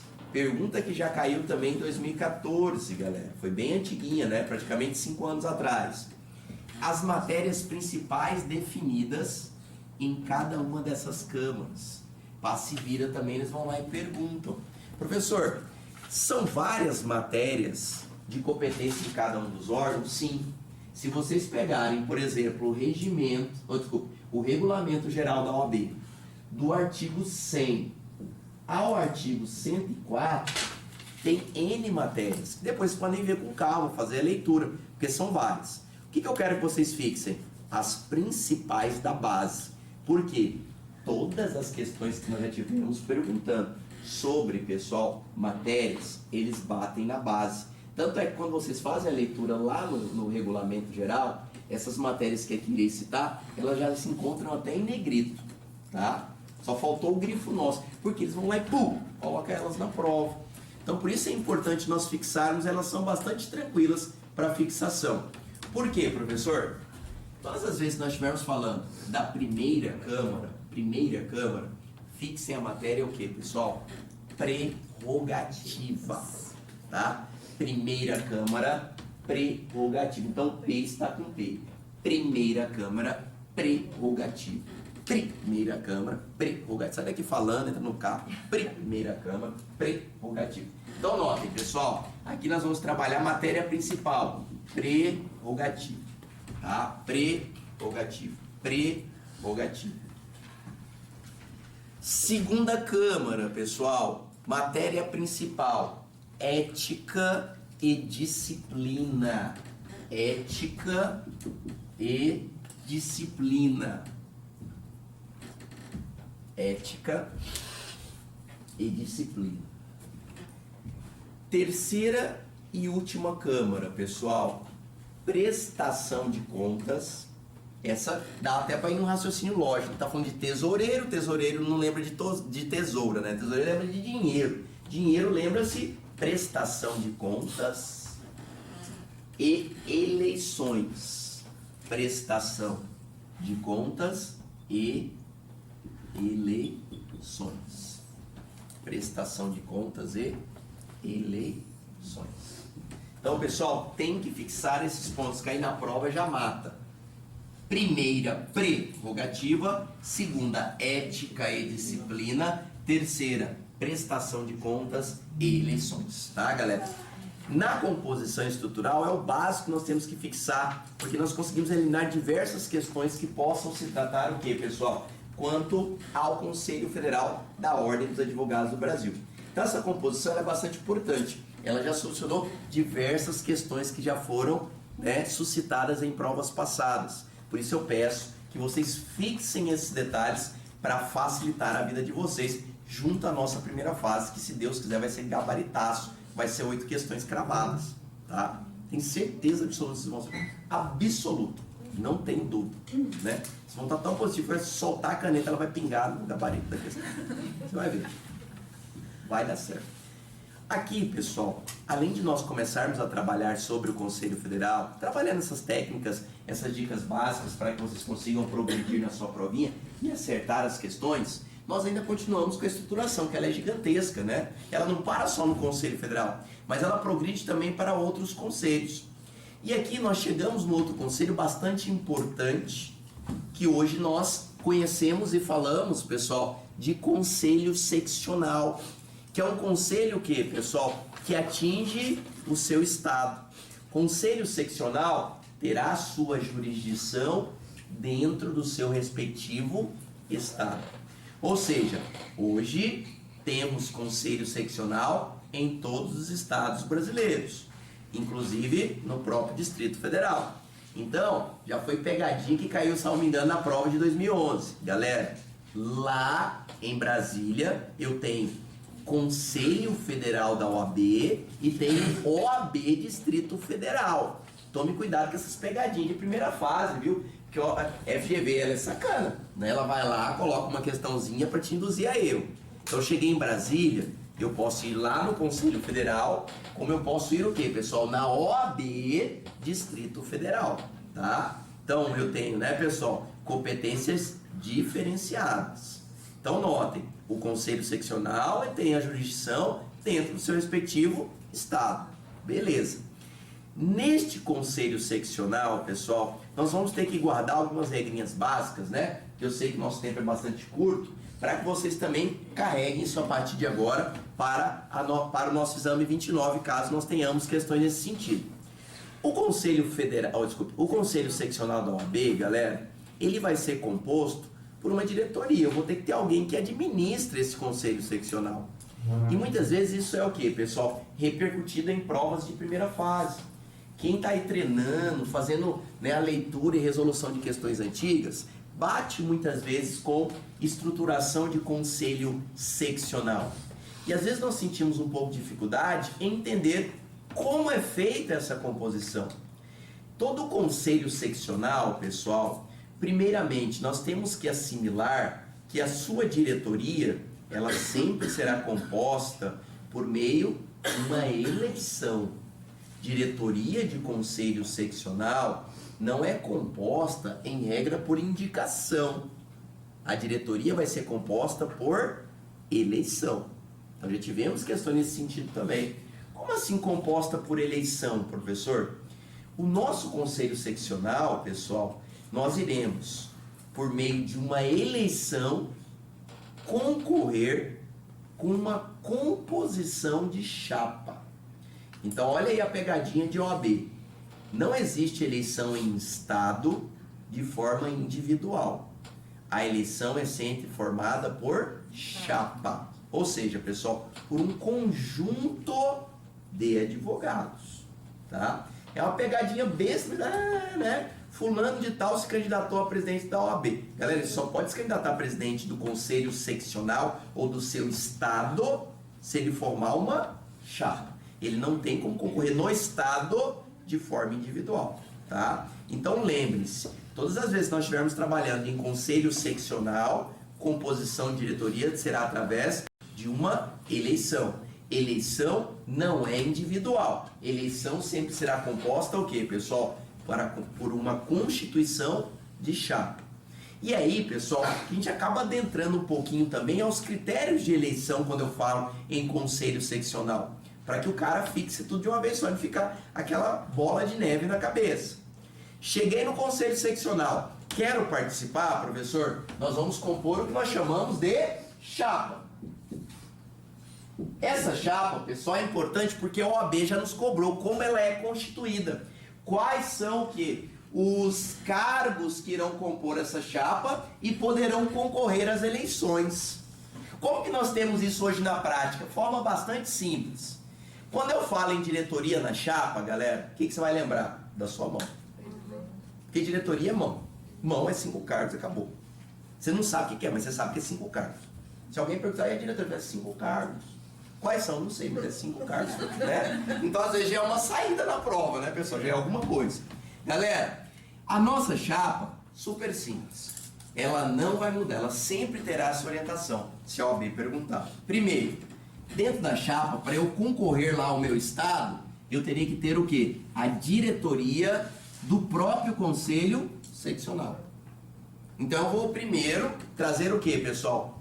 5 integrantes para compor a minha diretoria. Aí, claro, né, repetitivamente, ter um presidente, um vice-presidente, um secretário-geral, um adjunto e um tesoureiro. Então, é obrigatório que eu tenha na minha chapa a diretoria do conselho seccional. Serão eles que irão administrar caso eles ganhem aquela eleição. Depois, pessoal, ainda dentro da chapa, eu tenho a diretoria da Caixa de Assistência dos Advogados. Tá? Galera, diretor de Caixa, novamente, é o presidente, vice-presidente, secretário-geral, adjunto, tesoureiro. Galera, ninguém da Caixa tem salário também, tá? Que às vezes vem essas questãozinhas, porque, não, professor, eu já aprendi que quem está lá na diretoria do conselho não ganha. Mas aí vem aquela questão sacana, né? E os conselheiros, né? E os diretores da Caixa? Porque tudo você vê na prática, Caixa paga não sei o quê, Caixa patrocina não sei o quê. Galera, não tem remuneração. Nenhum dos membros da diretoria da Caixa tem remuneração, tá? Então, o que eu digo para vocês? Aqueles cargos que participam de eleição não tem remuneração, até rima. Então, todos esses que nós estamos trabalhando aqui, galera, tá dentro da chapa e vai concorrer à eleição. Então, eles não têm remuneração. Do presidente ao tesoureiro, do presidente ao tesoureiro. Não tem remuneração. Por amor e paixão ao OAB, tá? Terceiro, galera, aqui é bastante impactante, eu sempre peço para o aluno frise e não esqueça disso na prova. Porque tanto pode cair na composição de chapa, quanto pode cair numa questão aberta, que é o número de conselheiros seccionais, ou também chamado de conselheiros estaduais. Como que eu vou fazer essa conta, professor? Porque eu tenho que montar uma chapa. Quando eu monto diretoria, é fácil, porque o cara olha para a palma da mão dele e já sabe que é 5. Beleza. Mas quando é conselheiro estadual, ou também conhecido como conselheiro seccional, galera, nós vamos ter que cumprir uma regrinha do artigo 106 do Regulamento Geral da OAB. O que esse artigo 106 do Regulamento Geral nos traz? Quando eu estou compondo a minha chapa, galera, vocês observem o seguinte: o número de conselheiros irá depender do número de advogados inscritos no estado. Cai esse trem, você fica perto e fala, e agora? É isso mesmo. Então, repetindo, o número de conselheiros estaduais ou seccionais depende do número de advogados inscritos no meu estado. Como que isso nós temos na prática, professor? Na prática funciona da seguinte forma. Artigo 106. Os estados que possuem menos de 3.000 advogados, quando eu falo menos de 3.000 advogados, subentende que são advogados inscritos na OAB. Então, os estados que possuem menos de 3 mil advogados, galera, eu posso atingir na minha chapa até 30 conselheiros. Então, repetindo, professor, retiramos o relatório e verificamos que no estado de Mato Grosso eu tenho menos de 3 mil advogados. Perfeito. Vou compor a minha chapa com no máximo 30 conselheiros seccionais. Tá? Agora, professor, se nós tivermos no estado que tem 3 mil ou mais advogados inscritos, como que funciona? Galera, se o estado possuir mais de 3 mil advogados, eu, na composição da chapa, posso, além desses 30, adicionar mais membros, ou seja, adicionar mais um membro a cada grupo de 3 mil advogados. Então, por exemplo, professor, vamos supor que eu tenha 3 mil, beleza, 30, 6 mil, 31, 9 mil, 32, 12 mil, 33. Qual que é o limite que eu posso chegar, professor? 80. Então, repetindo, onde eu tenha 3 mil ou mais, pessoal, advogados inscritos, eu posso incluir mais um conselheiro a cada grupo de 3 mil advogados, tá? Então, o limite, professor, 80. Então, mínimo 30, máximo 80.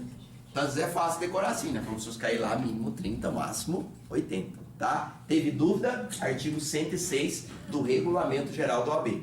Já foi cobrada essa questão? Já. Salvo engano, 2013. Mas lá, pessoal, nós tínhamos uma pequena mudança. Anteriormente, o número não era 30 e 80. Era 24 e 60.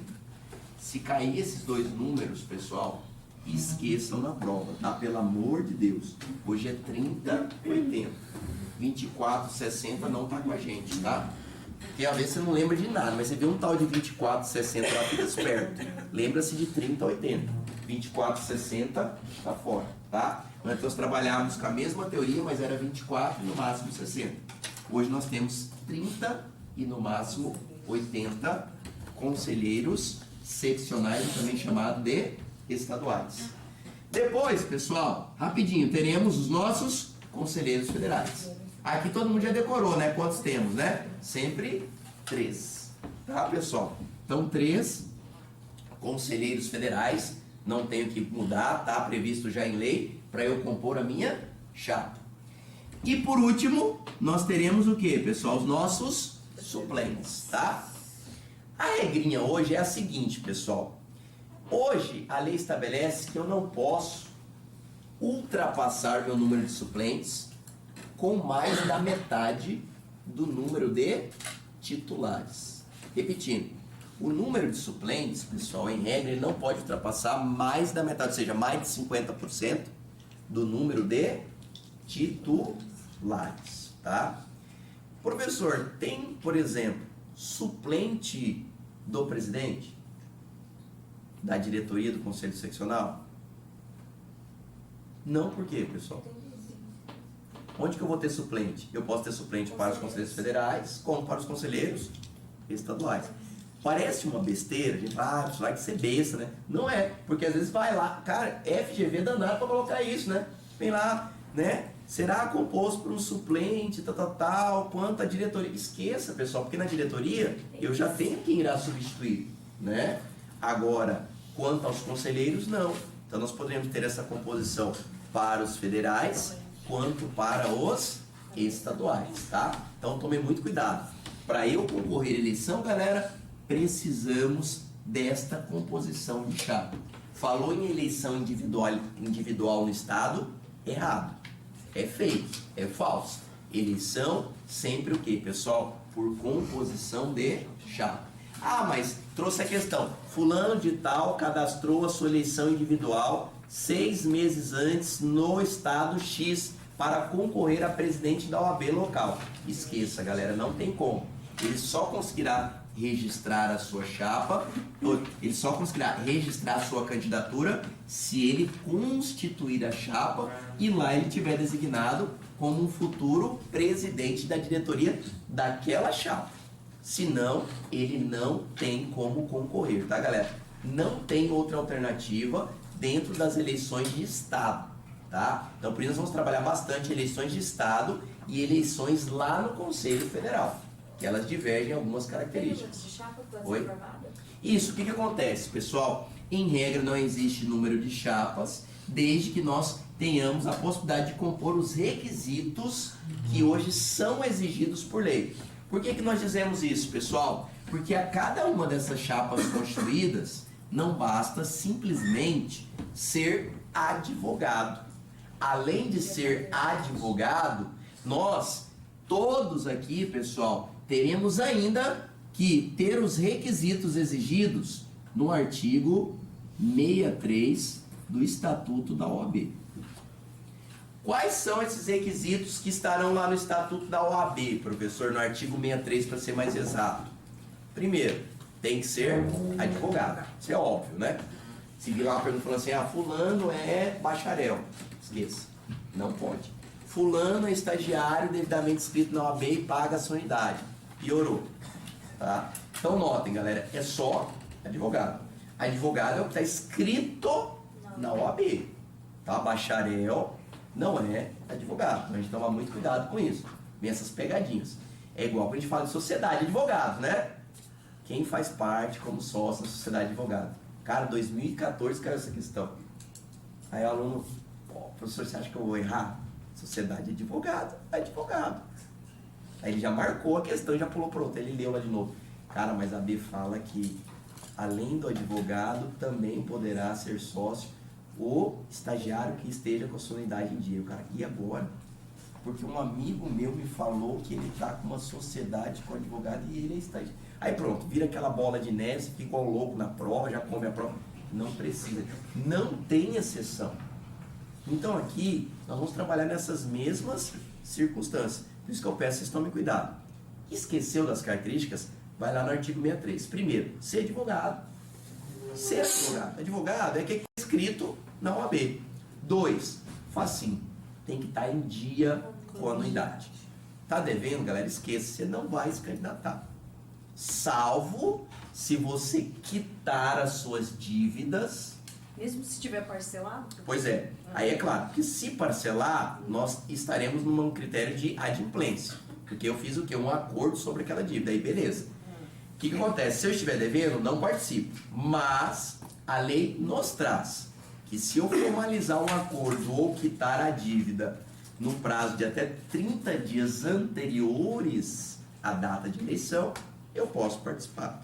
Então, muitas vezes acontece o que? Nós lá fazemos o parcelamento. Aí subentende que é um acordo e, consequentemente, torna-se adimplente sobre uma dívida existente àquele advogado. Lembrando, pessoal, isso é muito boa essa colocação.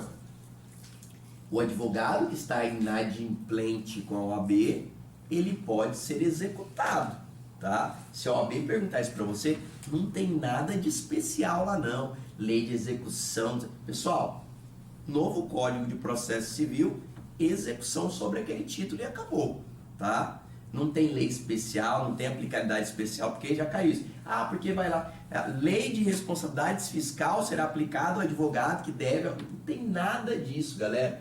É um procedimento comum, novo Código de Processo Civil, ponto final, tá? Tem que quitar ou fazer acordo até 30 dias antes do... Isso, 30 dias contados o quê, pessoal? Da data da eleição. A mesma aplicabilidade será atribuída a quem? A quem vota. Por quê, professor? Se você estiver devendo a OAB, você não vota. E se você não vota, em regra, você paga multa. Então, precisa tomar cuidado. Então, o primeiro passo nós temos que observar aqui, galera. Primeiro, professor, para eu me candidatar, tem que estar em dia. Se não tiver em dia, quitar até 30 dias antes da data da eleição. Tanto para quem está concorrendo a cargos, quanto para quem irá votar. Ambos têm que estar em dia com o pagamento. E quem está inadimplente, ou seja, devendo, não tem direito de votar. Daí ele não paga multa. Não, notem, pessoal, nós temos 2 pontos. Tanto para quem quer se candidatar, quanto para quem vai votar, certo? Eles têm que estar adimplentes. Se eu estiver inadimplente, eu não concorro à eleição como candidato. E se eu estiver inadimplente, eu também não voto, tá? Lembrando que a inadimplência automaticamente já gera uma multa por você não poder votar. Essa inadimplência hoje vai gerar uma multa para você de 20% sobre o valor da sua unidade. Então, a multa que é bem mais salgadinha, né, que as votações partidárias. Em vez de você pagar lá R$ 3,72, você vai pagar cento e poucos reais aqui de multa, tá? Lembrando, galera, que é bastante importante, essa questão já caiu. Professor, estou em dia, mas não pude votar na data da eleição. Cabe justificativa na OAB? Cabe, tá, pessoal? Porque às vezes quer alguma questão nesse sentido. Óbvio, né? Faça a justificativa. Justificativa é analisada pelo conselho. E se plausível, você é o quê, pessoal, né? Excluído da aplicabilidade da multa. Sem problema algum, tá? Mas tem um prazo. Oi? O que acontece, pessoal? A lei estabelece um prazo. Só que esse prazo estabelecido para o protocolo da justificativa não é da lei federal. Ele é feito por regimento interno. A gente acaba nem tocando nesse assunto para não trazer confusão para o aluno. Graças a Deus, porque regimento interno ainda não é cobrado, senão a gente tem que decorar 27 regimentos e vocês iam surtar. Então notem que a justificativa hoje é admitida também na OAB. Não justificou o professor, hoje a de plano estava inadimplente, além de continuar a dever à OAB, mais as atualizações e correções monetárias, já irá acumular para você mais uma multinha de 20% do valor da unidade. O voto é obrigatório, isso é importantíssimo. E lembre-se, galera, advogado licenciado não vota, tá? Repetindo, advogado licenciado não vota, tá? Lá à frente nós vamos discutir tudo de novo, o que é licenciamento, né, pessoal, o que é cancelamento da OAB, só para desencargo consciência. Advogado licenciado não vota. Então fique tranquilo, professor, estou licenciado na OAB, bacana, não vota, tá? Então notem, pessoal, tá em dia para participar da eleição. Lembre-se, pessoal, estar inscrito na OAB.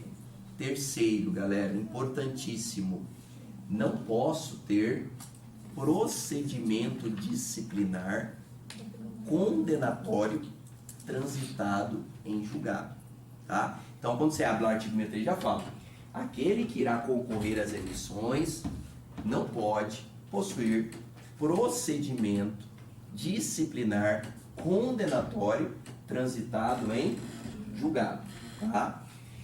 Coloca uma vírgulazinha aí, por quê, professor? Salvo reabilitação. Então, repetindo, não possuir procedimento disciplinar condenatório transitado em julgado, salvo reabilitação. Outro item também lá do 63, galera. Não posso concorrer à eleição se estiver em cargo exonerável, um X, ad nutum. Cargo exonerável, ad nutum. O que são esses cargos? Porque esses cargos comissionados, cargos de indicação, tá? Então, se tiver lá na prova esse nome, esse xingamento, fica esperto, tá? Se ele tiver em cargo exonerável ad nutum, ele não poderá concorrer o quê, pessoal? As eleições da OAB. Ele não poderá integrar a chapa. E mais um quesito, né? Que é importantíssimo. Deve possuir, pessoal, mais de 5 anos de inscrição. Tá? Perfeito. Ininterruptas, ou seja, contínuas, né, galera? Possuir mais de 5 anos de inscrição. Ininterruptas ou contínuas. Isso é uma outra sacanagem também que nós temos, porque quando você lê o artigo 63, ele fala assim, ter mais de 5 anos. E o ininterrupto, ele tá lá no regulamento geral. Então, o que acontece? Muitas vezes na prática, você não vê o ininterrupto ou contínuo, e é sacanagem, porque ele traz as duas alternativas na prova. Você fala, cara, e agora, né? É mais de 5 anos somente ou é mais de 5 anos contínuos? Então tome um pouquinho de cuidado, porque nós temos o estatuto pessoal da OAB, que é a lei federal, e a complementação dele é o quê? O nosso regulamento geral. Então muitas vezes eu tenho que detalhes que não está o quê? Na lei principal, e sim no regulamento. Tanto que o regulamento e o código de ética não tem um número. Ele é o quê, pessoal? Como se fosse uma extensão da nossa lei federal. Tá? Então tome um pouquinho de cuidado nesse sentido. Quando estiver fazendo a leitura do estatuto em casa, teve alguma dúvida? procure observar o quê? O índice do regulamento, que muitas vezes sobre determinado item que ali está sendo trabalhado, ele tem uma complementação de informação dentro do regulamento. Então é esse nosso trabalho, a gente esmiuça essas características para trazer de uma forma mais facilitada para vocês, que é muita coisa, né? É muito conteúdo para ser visto. Notem, pessoal, que esses detalhes são primordiais, eu tenho que fixar, porque senão eu não posso concorrer aqui, tá? Agora, para votar mais tranquilo, né, professor? Se eu não sou licenciado, bacana, tem que estar escrito na OAB, em dia com o pagamento da minha anuidade. Perfeito, vou lá, profiro o meu voto. É claro, pessoal, que essas eleições que nós vamos trabalhar com maior intensidade à frente, elas aqui nos estados irão ocorrer sempre na segunda quinzena de novembro do último ano de mandato, tá? Então, segunda quinzena de novembro do último ano de mandato, nós vamos ter eleições em todos os conselhos seccionais do Brasil, tá? Pessoal, lembrem-se que o mandato da OAB não muda, ele sempre será de 3 anos, tá? Mandato lá no Conselho Federal, professor, 3 anos. Mandato na Caixa de Assistência, professor, 3 anos. Mandato na subseção, professor, 3 anos, tá? Se errasse na prova da cascuda, 3 anos, tá, pessoal? Não tem como errar. Então, lembre-se, mandato 3 anos, no último ano de mandato, que é o 3º ano, nós teremos as eleições da OAB exatamente na segunda quinzena de novembro, tá? Isso, pessoal, sempre nos nossos respectivos estados. Notem, pessoal, que isso são só algumas características para que a gente entenda um pouquinho como que funciona a administração do nosso conselho seccional. Eu preciso saber de onde que surge, né, esta chapa, quem compõe e como que ela irá administrar. Aqui também, dentro do conselho seccional, pessoal, nós vamos encontrar o quê? O nosso pleno, que é o órgão máximo interno que nós temos. Onde estará lá quem, pessoal? O nosso presidente, que é o próprio presidente do conselho seccional da OAB, bem semelhante ao Conselho Federal. E eu terei aqui quem mais lá votando, professor? Os conselheiros estaduais.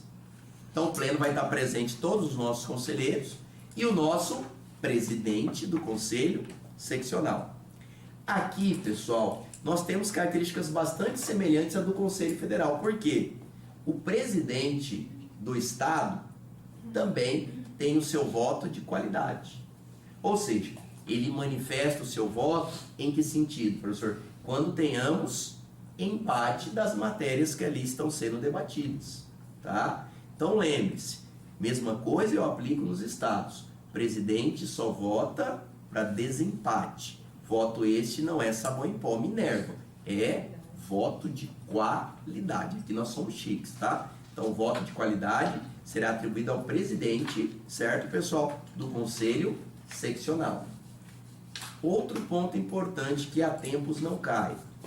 Todo conselho seccional, galera, ele possui o quê? Uma estruturação de comissões, o que chamamos de comissões temáticas. Beleza.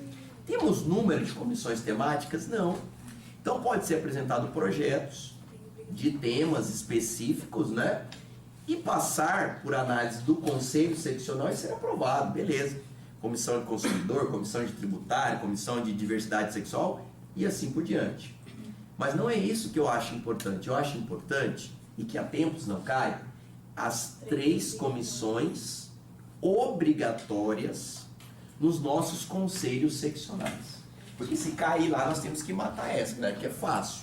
As 3 comissões obrigatórias nos nossos conselhos seccionais. Não confundam com comissões temáticas, tá, pessoal? Comissões temáticas não tem número. Pode passar pelo crivo do conselho, se aprovado o crivo. Vamos lá, pode falar. Perfeito. Dentro do estado, nós teremos também o nosso pleno aqui, certo? Lá, o presidente do conselho seccional da OAB local, ele vai ter o seu voto de qualidade, ou seja, na votação proferida pelos conselheiros estaduais, quem desempata é ele.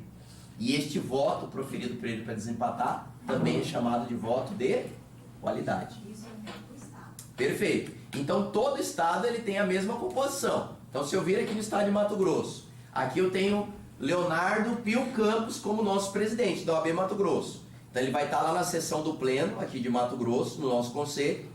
a matéria vai ser debatida e votada pelos conselheiros.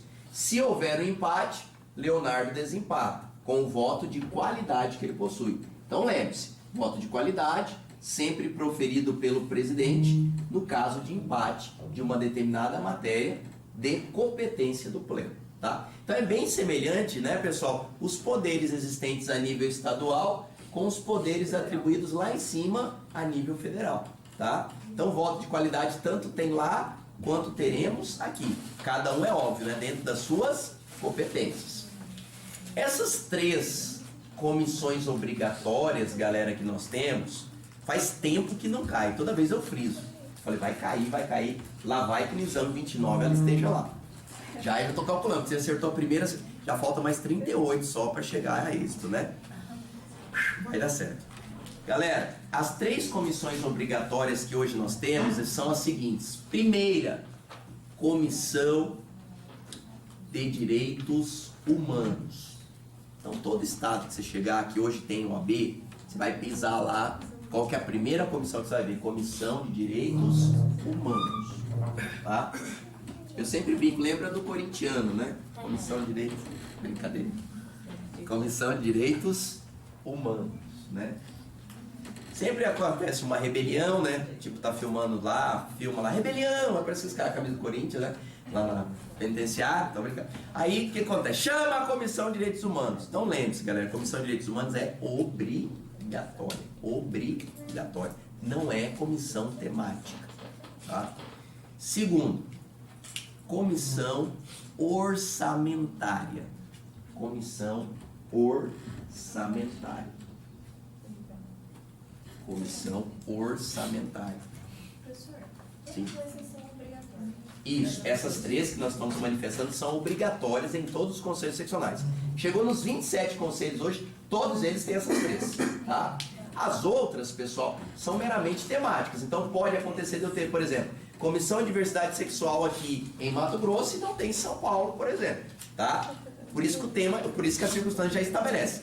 Temáticas são apresentadas, vê o rigor e relevância no Estado, podem ser aprovadas ou não pelo Conselho. Essas 3 não, são obrigatórias. Então a primeira é Direitos Humanos, a segunda é a Orçamentária e a terceira e última, né, que faz parte dos nossos estudos aqui, é a Comissão de Exame de Ordem e Estágio. Comissão de Exame de Ordem e Estágio. Então notem, essas 3 comissões, elas são obrigatórias em todos os conselhos seccionais. Viu qualquer perguntinha lá sobre conselho seccional, indagando vocês sobre comissões obrigatórias, são 3. O senhor já Humanos, faz parte orçamentária. Oi? Faço. Faz Tive a parte? oportunidade de participar na anterior e nessa. Sou vice-presidente dessa comissão. Legal. Né? O senhor já... Sempre voz perdida, porque eu brigo, xingo, falo mal, mas tipo, acho que eles gostam, porque não me expulsaram até agora. Uma hora a gente dá um jeito, hein? Né? Vai batendo na pedra com água, a hora fura, né? Mas é difícil. A gente vê cada coisa. Ah, mas eu fico. Tenho vontade de voar uma cadeira. Vamos lá, pessoal. Não é fácil, não. Então notem, pessoal, que essas 3 comissões, elas são obrigatórias, tá? Humanos, Orçamentária, Exame da Ordem e Estágio, tá? Não esqueçam, fixem essas 3, sempre obrigatórias em conselho seccional. Esses conselhos seccionais também, pessoal, é importante nós frisarmos que também tem as autoridades que irão participar do pleno, que tem o seu assento reservado também, como nós falamos um pouquinho lá no federal. Aqui, pessoal, na maioria dos cargos são bem semelhantes, mas é importante nós notarmos aqui quais são e como eles participam. Como aqui nós trabalhamos com o pleno, bem diferenciado lá de Brasília, que tem pleno, órgão especial do pleno, primeira, segunda e terceira Câmara, torna-se um pouquinho mais fácil nós assimilarmos. Por quê? Dentro do nosso pleno, pessoal, dentro do Estado, dentro do Conselho Seccional, eu vou ter algumas autoridades presentes. Uma delas, pessoal, que nós trabalhamos é o quê? O próprio presidente do Conselho Seccional. É ele que preside o pleno. Isso aí não tem dúvida mais, que todo mundo fixou. Com o seu voto de qualidade, para desempatar a matéria. Ele não vota Perfeito, caso, tá? caso contrário, não vota. Caso contrário, não vota. Ele vai lá, ele tem normalmente o seu poder de voz, pode se manifestar, mas só vota para desempatar. Voto de qualidade. Aí eu tenho os conselheiros estaduais que votam, é o papel deles lá, sem problema algum. E depois eu tenho quem, pessoal, aqui também no nosso estado? Os ex-presidentes, tá? Então, nós seguimos a mesma regrinha do federal. Só que aqui eu estou falando de ex-presidentes estaduais. Então, qual foi a regrinha que nós trabalhamos lá? Os ex-presidentes aqui, anteriores a 94, que são os velhinhos, voz e voto.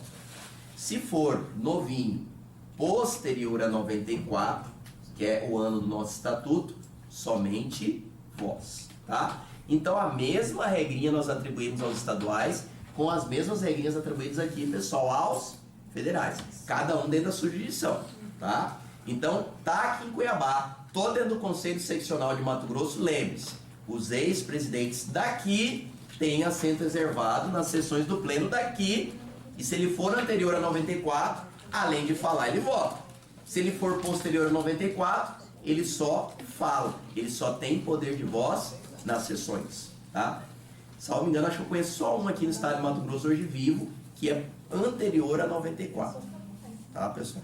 Então, assim, ele lá nas sessões, ele sempre gosta de participar, você deve acompanhar, né? Ele manifesta muito nos Facebook da vida, né, pessoal? E ele tem poder de voz e voto. Por quê?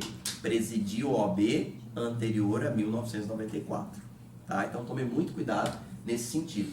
Então, tem o presidente, tem os conselheiros estaduais, tem os nossos ex-presidentes.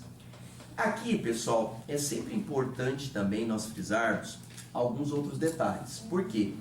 Dentro do estado, eu posso também ter o nosso presidente estadual do Instituto dos Advogados. Lembra que nós falamos lá em cima do presidente nacional do Instituto?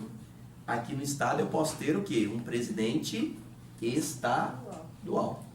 Então, se a OAB trazer alguma perguntinha falando sobre o presidente estadual, pode falar assim, presidente local do Instituto dos Advogados, lembre-se, ele tem assento reservado no Conselho Seccional do seu estado, tá? Então, por exemplo, no estado de Mato Grosso, para ter uma ideia, nós temos Instituto dos Advogados, inclusive representado pelo professor Fábio Arthur Capilé. Então, Fábio Arthur Capilé em Mato Grosso tem o seu assento reservado nas sessões do Pleno de Mato Grosso, lá na OAB, somente com poder de voz. Tá? Novamente, eu repito, só tem 3 que têm poder de voto, que é o presidente, que é os conselheiros estaduais e os ex-presidentes anteriores a 94. O resto que vi, mesmo que você não saiba, pá, marca a voz. Tá? Pelo amor de Deus, agora é 40 cravado. 43, só para garantir, tá? 43. Você vai e marca 40. Fala, ai meu Deus, será que eu não errei nenhum? Dá uma raiva esse trem, né? Então tem que 43 só para... Não é possível que eu errei mais de 3. Teve uma aluna minha, eu falei, gente, você tem que tomar cuidado com isso, né? Olhar também as bolinhas, na hora de pintar lá. A aluna foi olhar. Ela pulou uma bolinha e foi fazendo. Aí que chegou no final. Já foi. Vai fazer o quê? Acabou, né? Só pegou, fechou o cabelo e foi embora. Então, parece uma besteira, mas tem que ficar muito atento, só porque a gente tá tão bitolado às vezes, tão, né? Atenção, você olha para um, olha para outro, ninguém olha para nada, você olha, ai meu Deus, e agora, ai, né? Você vai estar tranquilo, pessoal. Eu garanto pra você que com 2 horas e meia de prova você já termina. Cara, você não vai levar seu caderno, não precisa, eu já passei. Joga o caderno. Olha que os outros esperam você na segunda fase. Vai embora. Certeza, vai estar fechado, né? Não saiam chorando, saiam rindo. Aí todo mundo comemorando. Se a prova for difícil também, olha pra prova e dá uma risada, galera. Olha, isso vai quebrar toda a atenção. O cara vai olhar pro lado e falar assim, cara, estudou, hein? Ele vai olhar pro lado e falar, eu não sei nada, o cara tá rindo ali, cara. Né? Ele não sabe que você tá rindo de desespero, né? Aí acontece igual novembro, você dorme aprovada, amanhece reprovada. Nem fale, né? Sou moderna. Pois é. Não, eu lembro, né? Teve outro, né? Poxa, eu passei. 8 horas da manhã, eu tô reprovada. Cara, chorei junto com os alunos. Pô, que massa, não sei o quê. Professor, não passei. Mas, cara, você me contou. Caiu uma coisa. Ah, bom, é triste. Né? Não, é uma situação. Mas quando você tá bem amarrado na Pessoal, então rapidinho aqui. Importante também nós fixarmos nessas autoridades, então, o presidente estadual ele terá somente poder de voz. Aqui também eu tenho uma outra figurinha que nós não temos lá no Conselho Federal, que são os presidentes de subseções, tá? Então, galera, se falarmos de presidente de subseções, eu peço que vocês fiquem atentos. Ele tem assento nas sessões do pleno daquele estado, somente com poder de voz. A voz está aí sempre presente.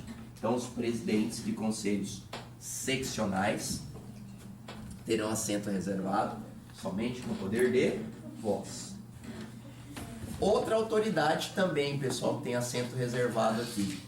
Os conselheiros federais daquele respectivo estado. Então, por exemplo, se a gente está em Mato Grosso, os meus 3 conselheiros federais têm assento reservado no pleno, somente com poder de voz. Tá? Então, são autoridades presentes hoje, pessoal, que estarão, né, no nosso pleno do Conselho Estadual ou Seccional, e todos esses citados, somente poder de voz. Não terá poder de voto, tá? Se o presidente do Conselho Federal, se vier numa seccional, ele não tem direito de voto? Isso, pessoal. Se o presidente do Conselho Federal estiver presente aqui no Conselho Seccional ou participar de uma sessão, somente voz, tá, galera? Os únicos 3 fixados com poder de voto, já podem guardar de olho fechado, são aqueles 3. O próprio presidente, os conselheiros estaduais nesse caso e os ex-presidentes velhinhos anteriores a 94, tá? Cravou nesses 3, galera, arrebenta no dia da prova. Outro ponto que é rapidinho também, pessoal, que nós temos para concluir. Caixa de assistência dos advogados, tá? É um ponto importante porque quem observou caiu agora na penúltima prova. Na penúltima última prova, foi na última prova. Última penúltima, agora eu tô meio... Foi na última, não foi?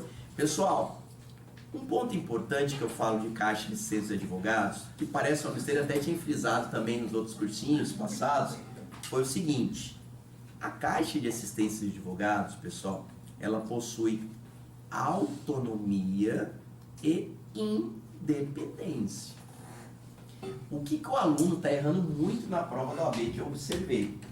Ele acaba confundindo um pouquinho caixa de assistência dos advogados com subseção. Por quê? Primeiro que são órgãos distintos. São criados individualmente pelo Conselho Seccional. Perfeito. Só que caixa, galera, tem autonomia e tem independência. Tá? Vamos dizer assim, a caixa ela se autossustenta, mesmo abocanhando um percentual de renda da OAB. Mas, regra, tá lá na lei, ela tem autonomia, ela tem independência. Ela possui uma estruturação própria, né, pessoal? Ela tem o seu estatuto próprio e ela tem a constituição da sua diretoria, que irá ser empossada a partir de uma chapa que ganhará as eleições na segunda quinzena de novembro do último ano de mandato. Perfeito? Aqui, pessoal, o que nós temos que ficar atentos? Eu lembro que até passei essa regrinha, essa continha no cursinho passado e veio a cair na prova. Só que caiu de uma outra forma, a gente acabou especificando para vocês. Por quê? Quando eu falo em caixa de assistência, a gente já frisou para vocês que não tem nenhum tipo de remuneração. Eu não pago diretoria de caixa de assistência porque está dentro da chapa, eleição, não tem remuneração. Perfeito. Só que aqui, pessoal, o que a OAB frisou na provinha? Ela quis conhecimento de vocês em relação ao quê? A participação da Caixa ou não em rendas. Por quê? Você já carrega que ela é independente e autônoma, né? Tem autonomia e tal. Mas, professor, então vou marcar aquela alternativa que tinha lá falando que ela não tinha participação em renda. E na realidade ela tem, né?